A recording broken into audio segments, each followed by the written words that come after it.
پھل بیچنے پہ کیا حرام اور کیا حلال ہے، یہ واقعی جاننے والی بات تھی. اور میں یہ فیصل بھائی بتانا چاہ رہا ہوں کہ یہ چیزیں نہ تو چینلوں پر اس کو بیان کیا جاتا ہے اور نہ ہی اس کی طرف توجہ ہے. مثلا شریعت یہ کہتی ہے کہ وہ مال متقوم ہو.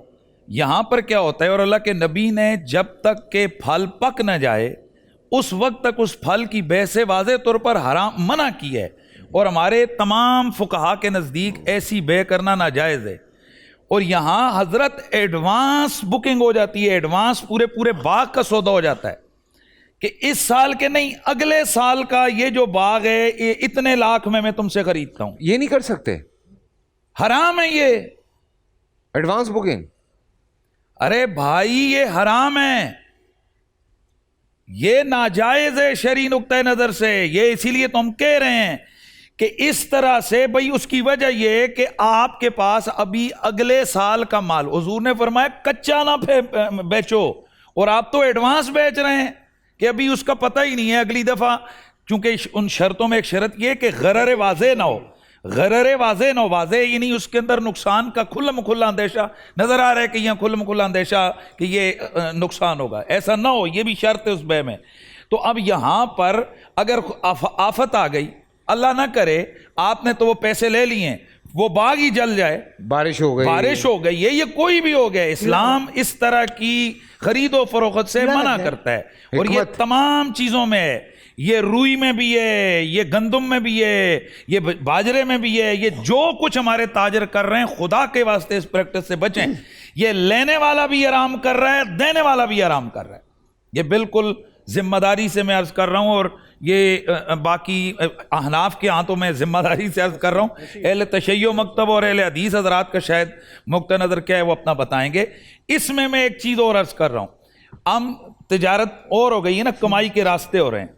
یہ جو آج کل ہم میڈیا کی طرف آتے ہیں، یہ جو یوٹیوب کے اوپر جناب والا چینل بنے اور وہاں سے پیسے کما رہے ہیں، آپ اگر ایسی چیز وہاں ڈالتے ہیں کہ جو بنیادی طور پر ملک اور قوم کے نقصان کی ہے، اور آپ اس کو وائرل کر کے اس سے پیسے کما رہے ہیں، آپ کسی کی انسلٹ کر کے، آپ کسی کو گالی دے کے، یا آپ کسی کی ویڈیو چوری کر کے وہاں ڈال کے آپ یوٹیوب سے کما رہے ہیں، یہ بھی حرام ہے.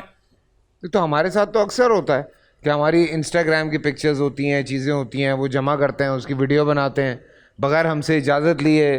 یہ ناجائز ہے. اپنے چینل پہ میں اب یہ کر رہا ہوں، میرے بھائی افسوس سے کہنا پڑتا ہے، افسوس سے کہنا پڑتا ہے. وہ معذرت سے ہمارے یہاں پتہ ہے کیا سٹائل ہے کہ وہ ایک گیا نا، یہ سچی بات بتا رہا ہوں، ہمارے ایک دوست نے ایسے تو وہ گئے گاڑی چوری کے سلسلے میں ادھر قبائلی علاقوں میں. تو وہاں وہ گئے تو دیکھا تو پورا ٹال تھا، کسی بندے کے ریفرنس سے گئے، گاڑیاں کھڑی. انہوں نے کہا بڑا کیا مسئلہ ہے؟ نے کہا یار میری گاڑی اس طرح آئی ہے تو بڑا اوپر سے دباؤ ہے تو میں گاڑی دے دو. انہوں نے کہا ڈھونڈو یہاں اس کو. تو جو اس کو دیکھا تو انہوں نے کہا اچھا ادھر اذان ہوئی. تو اس نے کہا رکو ذرا، رکو میں نماز پڑھ کے آتا ہوں. جب وہ واپس آیا انہوں نے کہتے ہیں، میں پوچھا یار کام کیا کرتے ہو؟ اس نے کہا مڑا یہ ہمارا بزنس ہے، یہ ہمارا عبادت ہے. اس میں یعنی یہ حرام کام آج ہمیں کیا لگ رہا ہے، یعنی ہم سمجھ رہے ہیں کہ ہم مسلمان ہیں، بس نماز پڑھ لی، پگڑی پہن لی، مسواک مار لیا، تھوڑا جناب جبہ کبہ پہن لیا تو ہم متقی نمازی ہو گئے، پرہیزگار ہو گئے. اور خدا کے بندوں میں ایسے تاجروں کو جانتا ہوں جو مذہبی جماعتوں کو کروڑ روپے جا کر چندہ دیتے ہیں، لیکن ان کا کا سارا بزنس حرام پہ ہے.